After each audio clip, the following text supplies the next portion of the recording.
Hello students, कक्षा 10 प्रश्नावली 11.1। जी हाँ, यहाँ पे सबसे पहले जो पुरानी बुक्स हैं उन्हें बता दें कि 11वीं एक्सरसाइज कर चुकी है और 12.1 भी कर चुकी है। 12.2 जो है वो नई बुक के लिए 11.1 है। तो उसमें सबसे पहले हम देखते हैं कुछ हमारे फॉर्मूले हैं, जो सूत्र हैं उन्हें देखना हमारे लिए आवश्यक है। उसमें से कुछ सूत्र वही है जो हमने पिछली क्लासेस में पढ़े हैं, जैसे वृत्त की परिधि 2πr, वृत्त का क्षेत्रफल πr², त्रिज्या खंड का क्षेत्रफल, इसे हम πr² गुणा में थीटा बटे में 360 डिग्री भी लिख सकते हैं और थीटा बटे में 360 डिग्री गुणा πr² भी लिख सकते हैं। लघु वृत्तखंड का क्षेत्रफल, यानी एक वृत्त में एक लघु वृत्तखंड होता है, एक होता है दीर्घ वृत्तखंड। तो लघु वृत्तखंड का क्षेत्रफल होगा थीटा बटे 360 गुणा में πr² और माइनस में जो उसमें एक छोटा त्रिभुज बनेगा उसका क्षेत्रफल माइनस करना है। और दीर्घ वृत्तखंड का क्षेत्रफल होगा πr² गुणा 360 डिग्री माइनस थीटा बटे में 360 डिग्री। यदि हमें दीर्घ वृत्तखंड का क्षेत्रफल पूछकर हमें लघु वृत्तखंड का क्षेत्रफल दे दिया हो तो हम लिख सकते हैं πr² गुणा में, हम गुणा करने की जगह उसमें से लघु वृत्तखंड का क्षेत्रफल घटा सकते हैं πr² में से, यानी पूरे वृत्त के क्षेत्रफल में से हम लघु वृत्तखंड का क्षेत्रफल घटा देंगे तो दीर्घ वृत्तखंड का क्षेत्रफल आ जाएगा। और चाप की लंबाई का फॉर्मूला हमारे पास है 2πr गुणा में थीटा बटे में 360 डिग्री। हम शुरू करते हैं पहला क्वेश्चन। हमें इन्हीं में से कुछ पूछा जाएगा। तो हमारा पहला क्वेश्चन है 6 सेमी त्रिज्या वाले एक वृत्त के एक त्रिज्या खंड का क्षेत्रफल ज्ञात कीजिए जिसका कोण 60 डिग्री है। तो ध्यान से देखेंगे, हमें सबसे पहले एक वृत्त बनाना है जिसकी त्रिज्या हमें 6 सेमी दी गई है। तो हम ध्यान देखते हैं, हमें एक आकृति बना लेते हैं जिसके अंदर हमारी त्रिज्या 6 सेमी होगी और ये एक त्रिज्या खंड बनाना हमें, जिसमें हमें पता है दूसरी त्रिज्या, एक वृत्त में कितनी भी त्रिज्या खींचे जाए बराबरी होती है और उसमें कोण हमें दिया गया है 60 डिग्री का बना हुआ है। हमें इस त्रिज्या खंड का क्षेत्रफल ज्ञात करके बताना है। तो हमें पता है कि सबसे पहले सॉल्यूशन हम शुरू करते हैं। हमें निकालना है त्रिज्या खंड, ये होता है त्रिज्या खंड। इसमें अगर यहाँ से एक भुजा दे दी गई होती तो ये बन जाता लघु वृत्तखंड, लेकिन अभी हमें निकालना है त्रिज्या खंड। और त्रिज्या खंड का फॉर्मूला हमारे पास होता है थीटा बटे में 360 डिग्री गुणा में πr², या πr² गुणा में थीटा बटे में 360 डिग्री भी हम लिख सकते हैं, दोनों ही हमारे सही है। तो हम लिख लेते हैं, सबसे पहले हमें निकालना क्या है, त्रिज्या खंड का क्षेत्रफल। क्षेत्रफल हमारा होता है थीटा बटे में 360 डिग्री गुणा में πr²। लिख देते हम थीटा बटे में 360 डिग्री गुणा में πr²। देखेंगे थीटा यानी कोण, हम पहले के एक्सरसाइज में पढ़ चुके हैं कि कोण जो हमें दिया जाता है एंगल, उसी को लिखना होता है 60 डिग्री। क्वेश्चन में भी हमें दिया गया है, बटे में हमें दिया गया 360 फॉर्मूले के हिसाब से, गुणा में पाई हमें यहाँ पे शुरू में ही बता दिया गया है कि पाई का मान हमें रखना है 22/7, जो किताब में हमें दिया गया है। कई बार ये पाई का मान 3.14 लिखने को बोलता है तो हमें वही लिखना होता है। फिलहाल हमें पाई का मान रखना है 22/7 गुणा में r मतलब त्रिज्या। त्रिज्या हमारे पास कितनी है 6, और उसे हमें कितनी बार लिखना है स्क्वायर, यानी 2 बार। हम इसे सोल्व करते हैं, 0 से 0 और 6 से 36 चला जाएगा 6 बार, ये 6 से ये 6 चला जाएगा 1 बार। अब हमारे पास बचता है ऊपर 22 गुणा में 6 और बटे में 7। तो हमारे पास आएगा हमारा क्वेश्चन के हिसाब से आंसर, 6 की हम गुणा करेंगे 22 से तो आएगा 6 दूना 12, 12 13 132 बटे में 7। तो हमें पूछा गया था त्रिज्याखंड का क्षेत्रफल। हमारा त्रिज्याखंड का क्षेत्रफल निकलता है 132/7 सेमी स्क्वायर। ये होता है हमारा सवाल नंबर 1 कंप्लीट। क्वेश्चन नंबर 2, हमें दिया गया है एक वृत्त के चतुर्थांश का क्षेत्रफल ज्ञात करो, जिसकी परिधि हमें दे दी गई है 22 सेमी है। तो हम शुरू करते हैं। सबसे पहले हम लेते हैं एक वृत्त, और वृत्त में हम क्या करते हैं कि वृत्त का चतुर्थांश क्या होता है हम समझ लेते हैं कि एक वृत्त जिसमें व्यास खींचे गए हों जो केंद्र से होकर निकलते हैं, और एक वृत्त में 2 व्यास खींचने से हमारी आकृति के 4 भाग बन जाते हैं। तो हमें यही चतुर्थांश निकालने के लिए बोल रहा है कि हमें किसी एक चतुर्थांश को ज्ञात करना है, यानी 4 भाग होने के बाद वो चौथा भाग जो होता है वो हमें ज्ञात करना है। वो हम किसी भी चौथे भाग को ज्ञात कर सकते हैं। तो सबसे पहले हम देखते हैं कि हमें जो दिया गया है हम उसी का फॉर्मूला लगाते हैं, क्योंकि अभी हमारे पास ना त्रिज्या है ना कुछ और दिया गया है। तो हम सबसे पहले परिधि दी गई है, परिधि का ही फॉर्मूला लगा लेते हैं।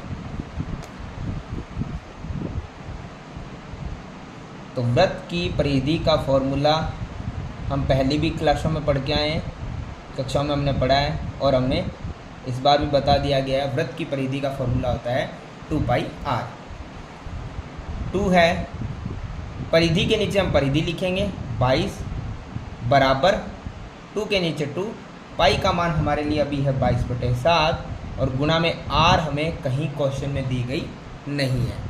तो हम देखते हैं बराबर में 22 है, और इधर हमारे पास जो नंबर ऊपर है जो गुणा में है वो चला जाएगा हमारे पास भाग में। तो 2 गुणा में भाग में चला जाएगा, 22 भी ऊपर है हमारे पास वो भी गुणा में भाग में चला जाएगा, और 7 जो भाग में वो चला जाएगा गुणा में। यानी कि बराबर से जब नंबर्स दूसरी तरफ जाते हैं तो अपना साइन जो भी होता है सिंबल चेंज कर लेते हैं, गुणा भाग में जाता है और भाग गुणा में चला जाता है।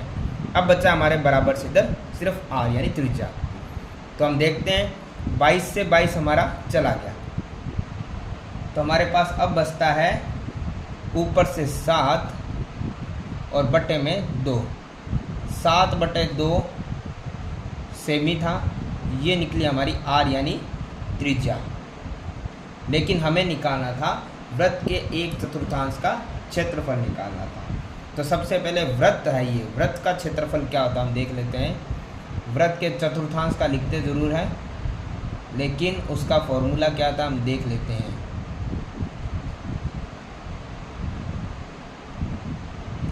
देखिए वृत्त का क्षेत्रफल सबसे पहले क्या था, वृत्त का क्षेत्रफल होता है हमारे पास πr², और हमें पता है चतुर्थांश यानी 4th भाग हमें निकालना है, 4th पार्ट, तो वो होगा 1/4। चतुर्थांश मतलब चौथा भाग, और वृत्त का क्षेत्रफल होता है πr², और चौथा भाग हमें निकालना है तो वो होगा 1/4। तो अब हमारे पास हम देख लेते हैं पाई का मान हमारे पास है 22/7, गुणा में r हमने अभी अभी निकाल ली है जो आई थी हमारे पास 7/2, उसे हमें लिखना है 2 बार स्क्वायर है, और गुणा में 1/4। ध्यान से देखेंगे जो कट रहा है उसे काट देंगे, जो बच रहा है उसे लिख देते हैं। देखिए 2 से 22 चला गया 11 बार, 7 से 7 चला गया 1 बार, तो हमारे पास बचता है ऊपर 11 की 7 से मल्टीप्लाई करेंगे तो आएगा 77, और बटे में है 2 की मल्टीप्लाई करेंगे 4 से तो आएगा 8। 77/8 यानी 77/8 सेमी स्क्वायर, ये आएगा हमारे वृत्त के चतुर्थांश का क्षेत्रफल। इस प्रकार हमारा क्वेश्चन नंबर 2 भी कंप्लीट होता है। क्वेश्चन नंबर 3, हमें याद दिया गया है एक घड़ी की मिनट की सुई जिसकी लंबाई 14 सेमी है। इस सुई द्वारा 5 मिनट में रचित क्षेत्रफल ज्ञात करना है। तो हमें पता है कि घड़ी की मिनट की सुई जिसकी लंबाई हमें दे दी गई है पहले से 14 सेमी है, और इस सुई द्वारा 5 मिनट का रचित क्षेत्रफल हमें ज्ञात करना है। तो हम ध्यान से देखते हैं। सबसे पहले हम एक वृत्ताकार आकृति बना लेते हैं, और पहले क्वेश्चन की तरह ही है ये हमारे पास। ये कह रहा है कि एक मिनट की सुई है जो ये कह रहा है 14 सेमी की लंबाई पर है। ये 5 मिनट में, हमें पता है कि ये अगर कहीं पर भी है तो ये 5 मिनट में एक स्थान से दूसरे स्थान यानी आगे की तरफ चली जाएगी। ये हम कहीं भी बना सकते हैं। और जो मिनट की सुई यहाँ है वही मिनट की सुई यहाँ रहेगी और उसकी लंबाई भी बराबर ही रहेगी। और ये हमारी आकृति में क्या हो जाएंगे, त्रिज्या का काम करेगा। और यहाँ पे कितने डिग्री का कोण बन रहा है ये हमें पता नहीं है, लेकिन ये कह रहा है कि आप जो भी ये 5 मिनट में क्षेत्रफल निकल रहा है उसको हमें ज्ञात करना है। तो हमें पता है कि इस प्रकार से हमारी दो त्रिज्याएं जब एक छोटा सा हमारा खंड करती है वो होता है त्रिज्या खंड, उसका हमें क्षेत्रफल ज्ञात करना है। लेकिन त्रिज्या खंड का क्षेत्रफल ज्ञात करने के लिए हमें सबसे पहले क्या चाहिए, वो कोण ज्ञात करना जरूरी है। तो उस कोण को निकालने के लिए हम एक प्रक्रिया करते हैं, ध्यान देंगे उसके लिए थोड़ा सा सॉल्यूशन की तरफ। जी हाँ, सबसे पहले हमें पता आना चाहिए कि घड़ी की मिनट की सुई कोण कैसे बनाती है। तो हमें 5 मिनट का निकालना है, तो हम 5 मिनट के समय की तरफ चलते हैं।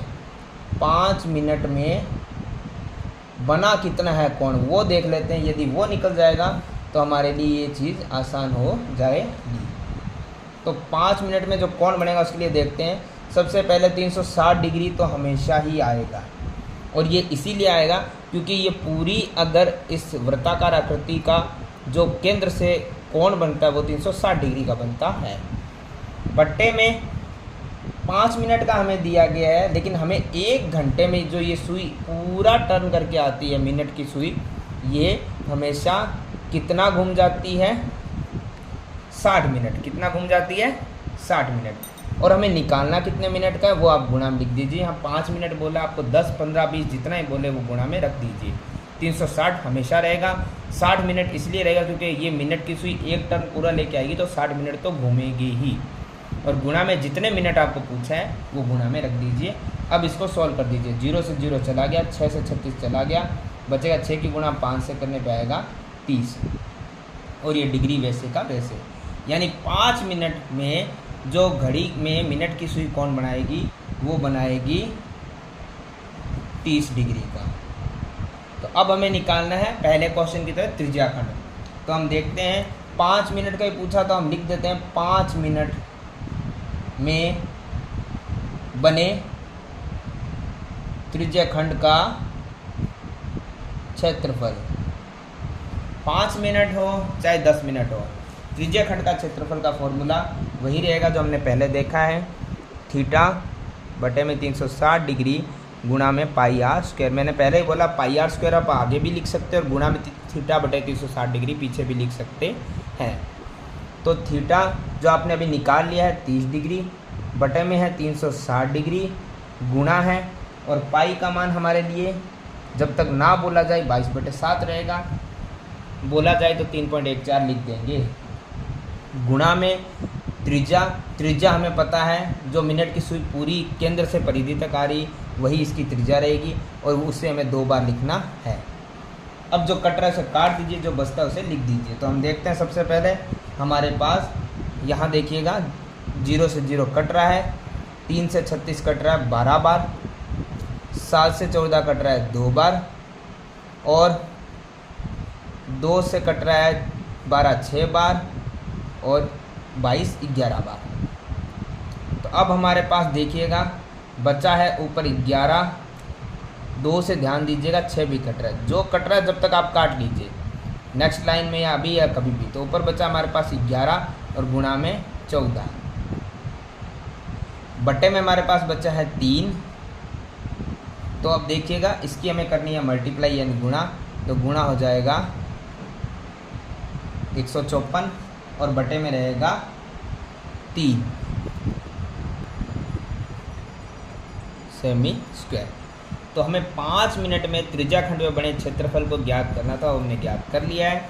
इस प्रकार हमारा क्वेश्चन नंबर 3 होता है समाप्त। क्वेश्चन नंबर 4, हमें यहाँ दिया गया है 10 सेमी त्रिज्या वाले वृत्त की कोई जीवा केंद्र पे समकोण अंतरित करती है। तो सबसे पहले हम क्या करते हैं, आकृति बना लेते हैं। सबसे पहले हमारा केंद्र जो रहेगा वहाँ पर ये कह रही है कि 10 सेमी त्रिज्या वाला एक वृत्त है और उसमें ये क्या कर रहा है, वृत्त की कोई जीवा होती है जो वृत्त के दोनों भागों पर बिंदु अंकित करते हुए बुझा जाती है। तो ये बता रहा है कि ये समकोण पे अंतरित है, जो 90 डिग्री पे अंतरित है। कोई भी जीवा जो केंद्र पर समकोण अंतरित करती है, जो केंद्र है उस पर समकोण अंतरित करती है, केंद्र का हम नाम दे देते हैं। निम्न का क्षेत्रफल ज्ञात करना है। एक तो संगत लघु वृत्त खंड का हमें क्षेत्रफल ज्ञात करना है। तो हम सबसे पहले शुरू करते हैं सॉल्यूशन में। क्वेश्चन हमसे पूछा है संगत लघु वृत्त खंड का क्षेत्रफल। तो हमने जो फॉर्मूले लिखाए थे उन्हीं में से एक फॉर्मूला है लघु वृत्त खंड का क्षेत्रफल। लघु वृत्त खंड का क्षेत्रफल ये हमने पहले बताए थे आपको, जब भी काम आएंगे। लघु वृत्त खंड का जब भी क्षेत्रफल पूछा जाए तो हमें थीटा बटे में 360 गुणा में पाई आर स्क्वायर और माइनस में त्रिभुज जो उसमें बनेगा उसका क्षेत्रफल निकालना है। तो हम लिखते हैं थीटा बटे में 360 गुणा पाई आर स्क्वायर माइनस त्रिभुज का क्षेत्रफल। तो हम फॉर्मूले को लिख देते हैं। हम ध्यान से देखते हैं कि थीटा जो हमारे पास अभी इस आकृति में आ रहा है 90 डिग्री का, बटे में 360 रहेगा फिक्स, गुणा में पाई। ध्यान दीजिएगा इस क्वेश्चन में हमें दिया भी गया है, मैंने पहले ही बताया था, यदि पाई का मान ना दिया जाए तो 22/7 रखेंगे।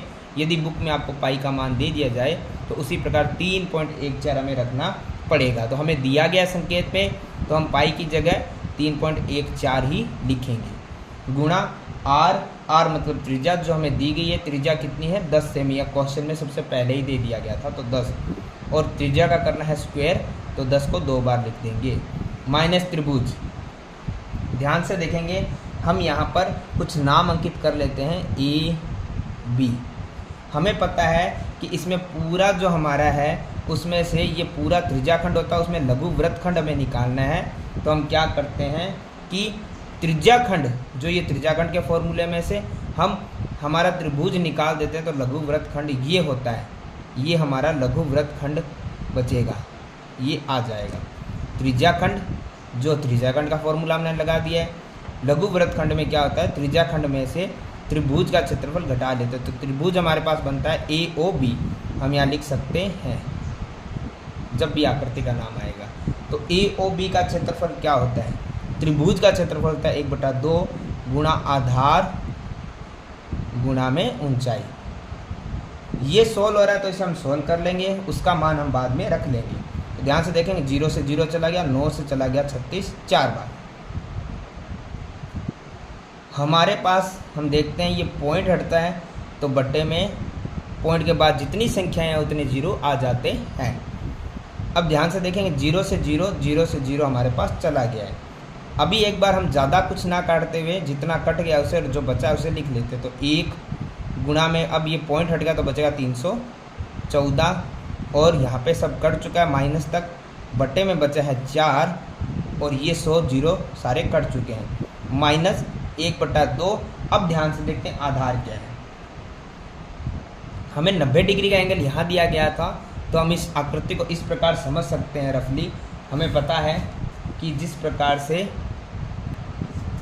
हम मान लीजिए इस आकृति को रफली बना लेते हैं। अभी हमारे पास एंगल बन रहा है ये AOB। हम मान लीजिए इसे, ये जो 10 जो हमारे पास है इसे हम आधार के रूप में ले लेते हैं, और ध्यान से देखते हैं हम इस आकृति को ऐसे बना लेते हैं। अभी हमारे पास आकृति ये है, मान लीजिए मैं ऐसे लेता हूँ, ये जो आकृति बनी हुई है हमारे पास OAB, और इस प्रकार से ये 90 डिग्री का एंगल बना हुआ है, 90 डिग्री का एंगल बना हुआ है, ये त्रिज्या हमें दी गई है। इसी आकृति को मैंने रफली बनाया है। अब इस आकृति को मैं इस प्रकार कर देता हूँ, तो ये 90 का एंगल है, उसके साथ वाली लंब और नीचे वाला क्या हो जाएगा आधार, साथ वाला लंब और उसे हम ऊंचाई भी बोल सकते हैं, और नीचे वाला क्या रहेगा आधार। तो ध्यान से देखेंगे हम इसी आकृति को जो हमारी ये ऐसे बनी हुई थी उसको हमने क्या किया है ऐसे टर्न किया है क्योंकि हमें पता है कि जब हमारी आकृति 90 का एंगल होता है तो उसके नीचे वाला हमारा बेस रह जाता है और पास वाला परपेंडिकुलर यानी लंब बन जाता है। तो हमारा आधार हुआ है 10 और ऊंचाई भी हुई है 10, तो हम लिख सकते हैं आधार 10 और गुणा में ऊंचाई भी कितनी आई है 10। आगे देखते हैं हम 2 से 10 कट गया 5 बार। इस तरफ हम ध्यान से देखते हैं, हमारे पास यदि कुछ कट रहा है तो हम उसे और भी काट लेते हैं। हमें पता है कि ये यहाँ से कट रहा है तो इसे काट लेते हैं। जैसे 4 से अगर कट रहा है पॉइंटों में जाएगा तो हम पॉइंटों में भेज सकते हैं। जैसे 4 से इसका भाग लगाएंगे तो ये चला जाएगा 78.5 78.5 और यहाँ पे बचा है, यहाँ पे 5 की गुणा 10 से 50 बटे में कुछ नहीं बचा है। तो 78.5 में से 50 जब घटेगा तो बचेगा 28.5 और ये हमने लघु वृत्तखंड का क्षेत्रफल निकाला तो सेमी का स्क्वायर। तो हमारे पास इसका क्वेश्चन नंबर 1 हमारा समाप्त हो चुका है। अब हमें करना है क्वेश्चन नंबर 2, संगत दीर्घखंड का क्षेत्रफल। तो उसके लिए हम संगत दीर्घखंड का क्षेत्रफल का सूत्र लगा देते हैं। दीर्घखंड के क्षेत्रफल का सूत्र भी हमने पहले याद किया हुआ है, उसी फॉर्मूले को हमें आगे लगाना है पाई आर स्क्वायर गुणा 360 डिग्री माइनस थीटा बटे में 360 डिग्री। दीर्घवृत्तखंड का क्षेत्रफल का सूत्र हम लगा देते हैं क्वेश्चन नंबर, इसी का दूसरा जो दिया गया है, तो पाई आर स्क्वायर गुणा 360 डिग्री माइनस थीटा बटे में 360 डिग्री। तो उसी क्वेश्चन के अनुसार पाई का मान हमारा था 3.14 गुणा आर हमारी थी 10 और उसे 2 बार लिखना है, गुणा 360 डिग्री माइनस थीटा यानी जो दिया हुआ था एंगल वो था 90 का जो केंद्र पे अंतरित था और बटे में 360 डिग्री। इसे हम सोल्व कर देते हैं। तो हम क्या करते हैं, पॉइंट जब भी हटाएंगे तो पॉइंट के बाद जितनी संख्या है उतने 0 बटे में लग जाते हैं और 0 से 0 0 से 0 चला जाता है।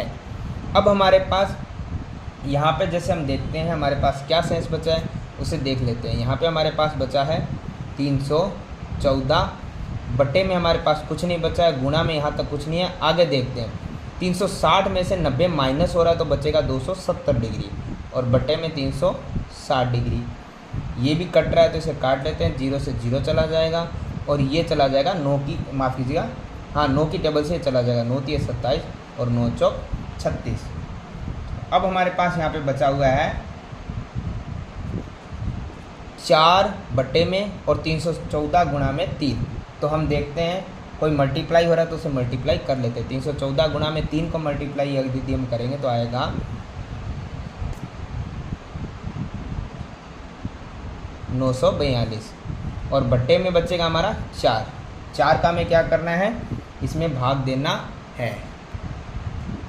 भाग देने से इसका जितना भी आंसर आएगा वो हम लिख देते हैं। बट्टे में जो भी पॉइंटों में हमारा मान आएगा 235.5 इसका भाग देने पे और ये आएगा हमारे सेमी में स्क्वायर। तो इस प्रकार हमारा क्वेश्चन नंबर 3 पूरा होता है इसके दोनों क्वेश्चन के साथ। माफ कीजिए, क्वेश्चन नंबर 4 कंप्लीट होता है हमारा।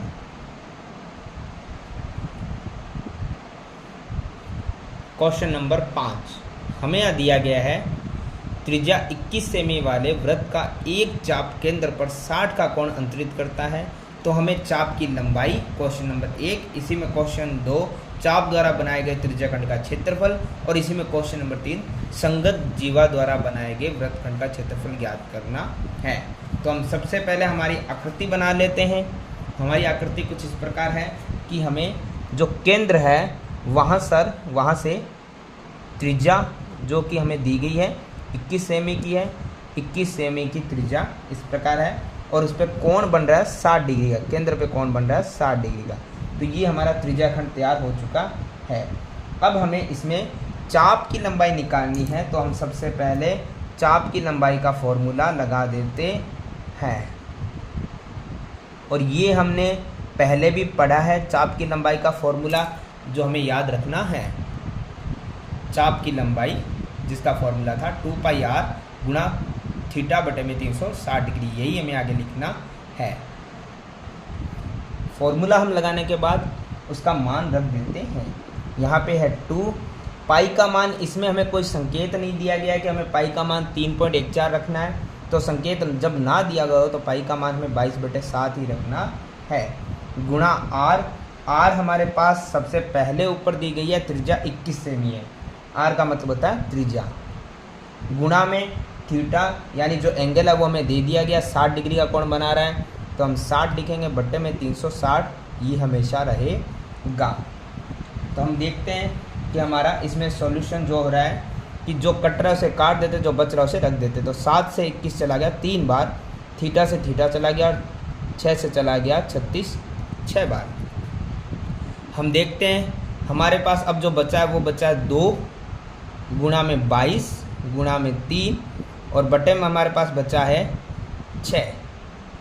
2 से 6 चला गया 3 बार, और 3 से 3 चला गया 1 बार, तो हमारे पास बचा है 22। ये बचा है चाप की लंबाई, और ये कोई चाप की लंबाई का क्षेत्रफल नहीं है, क्षेत्रफल में ही हम सेमी या मीटर का स्क्वायर लगाते हैं। तो चाप की लंबाई हमसे पूछी गई थी, वो हमने फॉर्मूला लगा के निकाल ली है। इस प्रकार हमारा इसका 5वें का पहला क्वेश्चन कंप्लीट होता है। अब हम 5वें का क्वेश्चन नंबर 2 देखते हैं।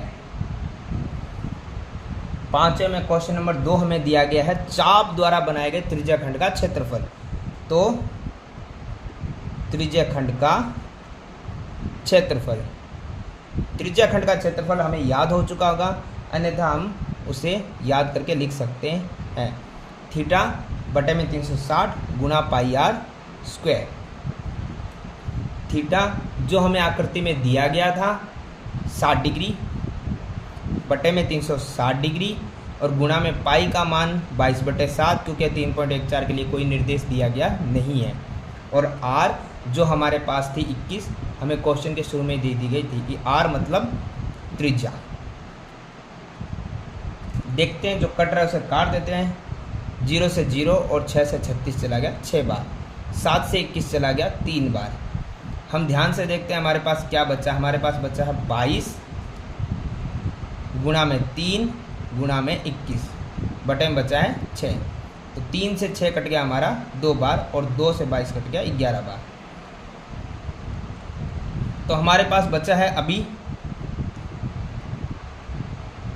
ये 11 बार कटा था, तो 11 हमारे पास शेष है। गुणा में ये 6 ऊपर का था जो हमने यहाँ पे काट दिया, हमारे पास बचा है 21, और बटे में कोई भी शेष नहीं रहा है। तो 11 की 21 से जब हम मल्टीप्लाई करेंगे तो हमारे पास आएगा 231, और ये त्रिज्याखंड का क्षेत्रफल है। तो हम इसके आगे 231 के आगे सेमी स्क्वायर लगा देते हैं। तो इस प्रकार हमारा क्वेश्चन नंबर 2 इसका त्रिज्याखंड का क्षेत्रफल भी ज्ञात हो चुका है। अब हमारे पास एक आखिरी इसमें बचा है, चाप संगत जीवा द्वारा बनाए गए वृत्तखंड का क्षेत्रफल ज्ञात करना है।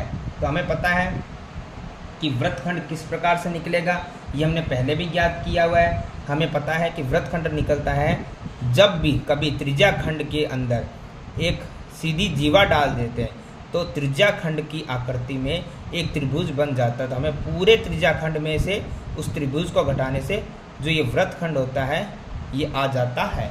तो इसका हम फॉर्मूला लगा लेते हैं। सबसे पहले क्वेश्चन नंबर 3, क्वेश्चन नंबर 3 जो 5वें का 3 नंबर क्वेश्चन था उसे हम लिख लेते हैं। ये जो वृत्तखंड बना था हमारा ये लघु वृत्तखंड है। तो लघु वृत्तखंड का क्षेत्रफल होता है थीटा बटे 360 डिग्री गुणा पाई आर स्क्वायर, जो त्रिज्याखंड का होता है। उसमें से त्रिभुज का क्षेत्रफल घटाने से लघु वृत्तखंड का क्षेत्रफल आ जाएगा। तो हम ध्यान से देखते हैं, हमारे पास थीटा था इस आकृति के अनुसार 60 डिग्री बटे में 360 डिग्री, गुणा में पाई का मान हमारे लिए था 22/7, गुणा में आर इस आकृति में हमें दी गई थी 21 सेमी, जिसे हमें 2 बार लिखना है। और अब आता है त्रिभुज का क्षेत्रफल, जिसे हम ध्यान से देखते हैं। अब हम थोड़ा सा यहाँ पे रफ में समझेंगे कि हमारी त्रिभुज की आकृति कौन सी बन रही है। तो इसमें ध्यान देने वाली बात यह है कि हमें पता है हमारी आकृति कुछ इस प्रकार से बन रही थी, जिसमें त्रिज्याएं थी 21 सेमी की, कोण था 60 डिग्री का, और हमें यहाँ पे लघु वृत्तखंड निकालना था, जो हमें पता है कि इस प्रकार से निकलता है। जब एक जीवा आके उस त्रिज्याखंड को बीच में से काट देती है तो ये भाग बचता है, ये लघु वृत्तखंड होता है। तो हमें पता है सबसे पहले हमें क्या करना है, हम पूरा त्रिज्याखंड लेंगे जो हम ले चुके हैं फॉर्मूले के हिसाब से, और उसी में से हमें क्या करना पड़ता है, त्रिभुज का क्षेत्रफल यानी जो आकृति ये होती है, हम नाम लिख देते हैं ए बी और यहाँ पे केंद्र को हम ओ नाम दे देते हैं। तो हम ये आकृति मानेंगे त्रिभुज ए ओ बी का क्षेत्रफल। तो हम यहाँ नाम देते हैं त्रिभुज ए ओ बी। अब समझने वाली बात है वो ध्यान दीजिएगा थोड़ा। जब हमारे पास यहाँ 90 का एंगल होता है तब हमें 1/2 आधार गुना ऊंचाई लगा सकते हो। 90 के नीचे वाला बेस आधार होता है, जो लंब होता है वो ऊंचाई होती है। लेकिन यदि 60 डिग्री का कोण दिया गया हो तो हम क्या करना चाहिए वो देखिएगा। किसी भी त्रिभुज में पता है कि जब एक एंगल 60 का होता है तो बाकी 2 एंगल भी 60 के होते हैं। ये ध्यान रखिएगा, यदि एक एंगल 60 का मिलेगा आपको तो बाकी दोनों कोण भी 60 के होंगे, क्योंकि सभी का मान 180 डिग्री होता है। त्रिभुज के तीनों कोणों का योग 180 डिग्री होता है। तो अब ध्यान दीजिएगा, ये आकृति हमारी सभी कोण बराबर है तो उनके सामने वाली सभी भुजाएं भी बराबर होगी। तो हमारे पास ये आकृति बनती है समबाहु त्रिभुज। और जब हमारी समबाहु त्रिभुज बनती है आकृति तो उसमें एक चीज़ ध्यान देना है। वैसे सिंपल आप देखो, अगर एंगल आपको 60 का मिले तो आप सीधा सीधा ध्यान रखिएगा वो त्रिभुज समबाहु होगा। और उस समबाहु त्रिभुज का क्षेत्रफल 1/2 आधार गुना ऊंचाई नहीं होता है। समबाहु त्रिभुज का क्षेत्रफल लिख लीजिएगा, मैं यहाँ पे आपको थोड़ा बता देता हूँ। इस आकृति में हमारा ये बनेगा समबाहु त्रिभुज। और समबाहु त्रिभुज का क्षेत्रफल ज्ञात करने का तरीका बड़ा ही आसान है, जो हम फॉर्मूला लिख लेते हैं। समबाहु त्रिभुज का क्षेत्रफल ये होता है हमारा √3/4 गुणा भुजा स्क्वायर। जी हाँ, √3/4 गुणा में भुजा स्क्वायर। तो अब हम इसे लगा देते हैं। तो हमारा फॉर्मूला था 60/360 डिग्री गुणा में 22/7 गुणा में 21 और माइनस त्रिभुज ए ओ बी समबाहु था और समबाहु का फॉर्मूला होता है √3/4 और गुणा में भुजा स्क्वायर। तो ध्यान से देखिएगा, जो कट रहा है उसे काट दीजिए। 6 से 36 गया 6 बार और यहाँ पे कट रहा है हमारा 7, 21 से 3 बार। तो हमारे पास बचता है ऊपर से 22 गुणा में 3 गुणा में 21 और बट्टे में बचता है 6 और माइनस में √3/4 है। और ए मतलब भुजा, और भुजा हमारी आकृति में दे दी गई थी। हम वापस से देख लेते हैं, यही त्रिभुज था और ये था हमारा ये वाला था जिसकी भुजा में दे रखी थी 21 सेमी है। चूँकि समबाहु त्रिभुज है तो हमें पता चल गया है कि इसकी 2 भुजाएं दे रखी आपको 21 की, तो तीसरी भी 21 ही होगी। तो हमारे पास वो भुजा हो गई 21 और उसका स्क्वायर मतलब 2 बार 21 हमें लिखना है। अब हम देखते हैं, अभी कुछ और कट रहा है तो काट देते हैं। 3 से 6 कट रहा है 2 बार, 2 से 22 कट रहा है 11 बार। तो ऊपर हमारा बचता है 11 गुणा में 21 बटे में कुछ नहीं बचता है। और सामने हमारे पास बच रहा है जो √3/4 और गुणा में 21 और 21 की हम मल्टीप्लाई कर सकते हैं, 441 होता है। अब हम देखते हैं 11 की 21 से गुणा कर देते हैं, 231 होता है। और माइनस में ध्यान है, हमें अंडर का जो नंबर होता है वो पीछे रहता है और संख्या की गुणा आती है वो आगे आ जाती है और अंडर पीछे चला जाता है। और बट्टे में हमारे पास जो 4 था वैसे का वैसा। अब हम इसमें देखते हैं कि ये हमारा सवाल जो था वो संपूर्ण हो चुका है। क्षेत्रफल पूछा था उसे ही हम लिख सकते हैं, इसे ब्रैकेट में बंद कर देते हैं। ये पूछा था हमसे सेमी स्क्वायर और वो हमारा पूरा हो चुका है।